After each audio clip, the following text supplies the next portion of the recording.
Hi, I'm Cameron Ross from Avalon Air Services. In the previous video, you'll recall that we looked at the selections to make for GPS in a flight notification. During that video, I showed you how to put a quick plan in from Brisbane to the Sunshine Coast, and a comment was made by someone that it is easier to just put Brisbane to the Sunshine Coast, which is true, and you will get those options automatically. See, L2 will give you the ground-based aid tracking out of Brisbane, the waypoint Hollis, and the ground-based aid tracking into the Sunshine Coast.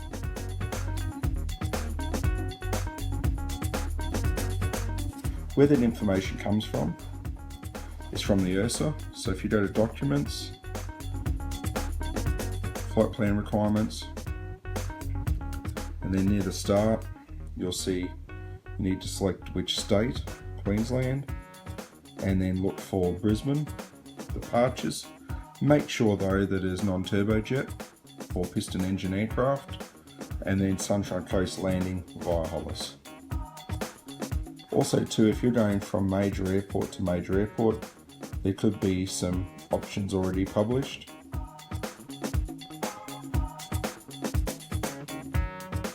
As in Brisbane to Rockhampton here, we've got a percentage sign and a greater than sign, which is the greater than sign because the percentage sign is reserved for jet aircraft. The greater than sign, or the hash sign, would be for piston, and in that case it shows there the Victor 134 to Rockhampton.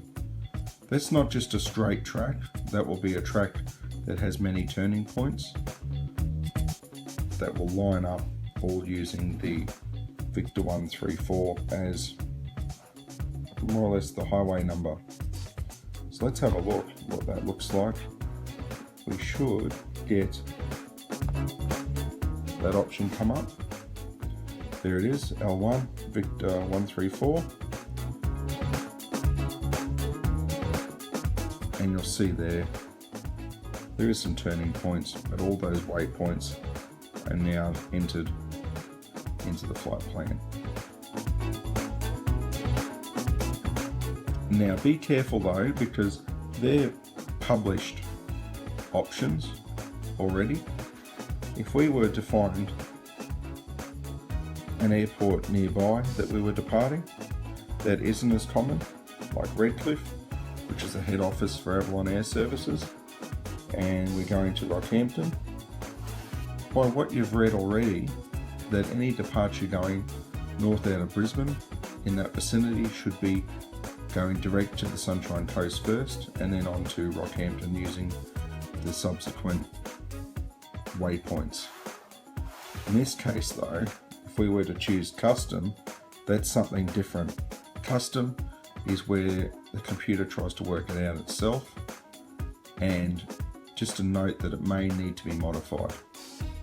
So we need to check with our ERSA against the waypoints that we see, and also just visually see if it's practical. Now, if I was going to Rockhampton, I would not want to go from Redcliffe up to Gala, down to Burpa, and then up to the Sunshine Coast via border. But what I can do is I can still use this by modifying. We click Edit and then delete the waypoints that are unnecessary.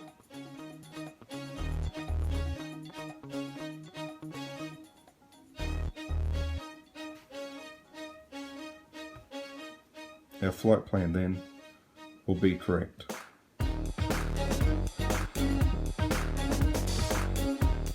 So just remember, whenever you use the custom feature, that you may have to modify it.